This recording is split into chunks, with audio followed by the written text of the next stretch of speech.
This is a rough one for me. However, understanding the history of lynching in America allows us to honor the memory of the thousands of Black men, women, and children who lost their lives through this violent practice. The victims had names, families, stories that have never been told, overshadowed by time and so many lies. Lynching was not just a random act of violence. It was a methodical, widespread tool used by white supremacists to instill fear, enforce racial hierarchies, and maintain control over Black Americans. The practice of lynching, often carried out in public with impunity, was designed to terrorize Black people and reinforce the idea that they were inferior and could be punished, even murdered, without due process. Lynching has its roots in post-Civil War era, when the Southern states grappled with the end of slavery and the newfound freedoms of Black Americans. After the Civil War, the Reconstruction period of 1865 to 1877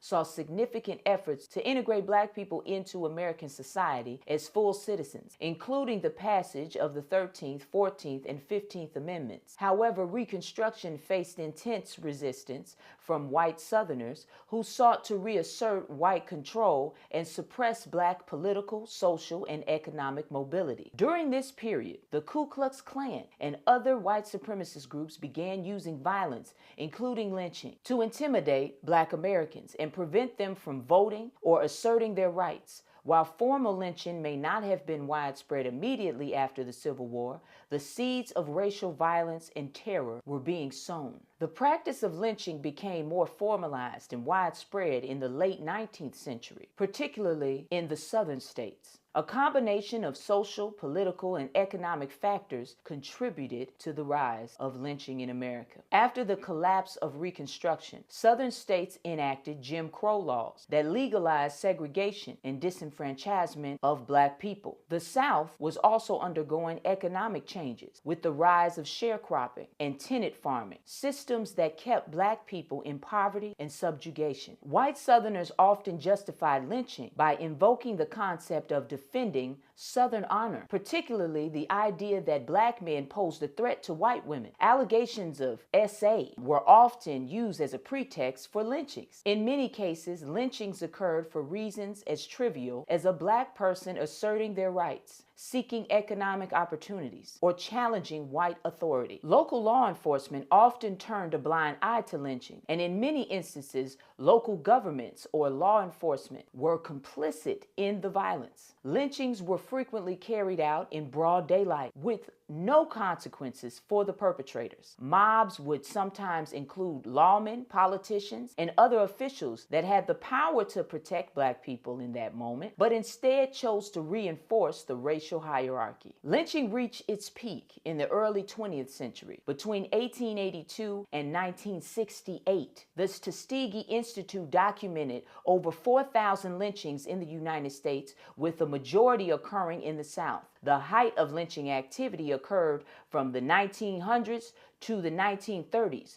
during which period thousands of Black people were murdered by mobs. The Great Migration. As Black people moved from the rural South to urban areas in the North and West, they sought to escape the threat of lynching and other forms of racial violence. This migration, however, did not end lynching, as Black people still face violence and discrimination in the North as well. Yes, the North did it too. The intense violence spurred efforts to address the problem. Prominent activists like Ida B. Wells, a journalist and anti-lynching crusader, became famous for documenting and exposing the extent of lynching. Wells led a national campaign to raise awareness about the horrors of lynching and advocated for anti-lynching legislation. The NAACP also took a prominent role in fighting against lynching, working to push through federal anti-lynching laws. However, such efforts were thwarted in Congress, largely due to the political power of who? The Southern legislators, who were involved in the lynchings. So, of course, they didn't want it to end. This is what they did for fun. Imagine this. These lynchings were seen as a party. They literally had barbecues and picnics while they put some somebody on a tree and hung them. They beat them to within an inch of their life. And they also would burn them and then sit around and eat and laugh at a barbecue. They brought their children. They took pictures, smiling.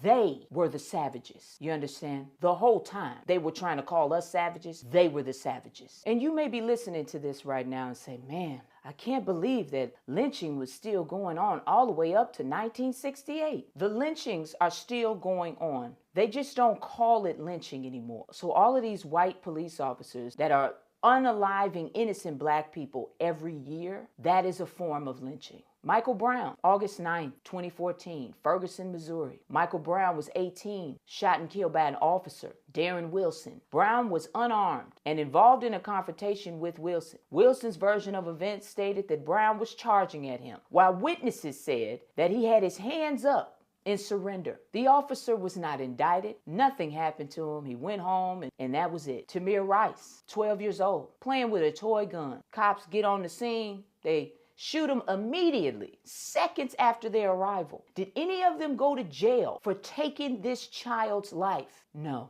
because lynching is still something that is allowed in America. You want to think about these things like they are history, but they are right now. Everything that happened in the past is still happening to black people. I'm telling you how it started, but lynching never ended. The list just goes on and on, people. These are unarmed, innocent human beings. And the people who took them out, scot-free. Alton Sterling, Baton Rouge, Louisiana, July 5th.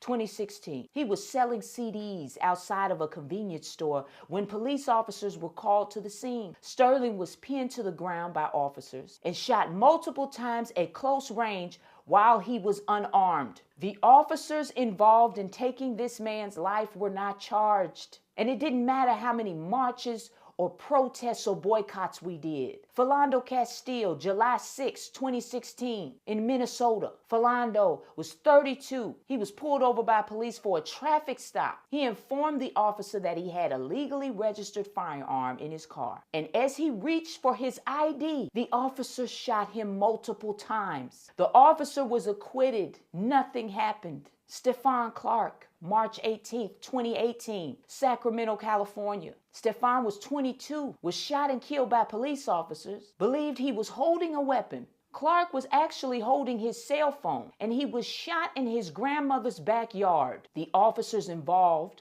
were not charged. Breonna Taylor was shot in her bed. They lied to get the no-knock warrant. They lied to get into her home, saying that she was involved in something that she was not involved in. And they were able to take her life. And no one is in jail to this day. That was a lynching. Lynching was not just a random act of violence. It was a way for them to maintain control over black people. It was racial terror. It persists in various forms to this day. I love you, black man. I love you, black woman. Knowledge is power. Power to the people.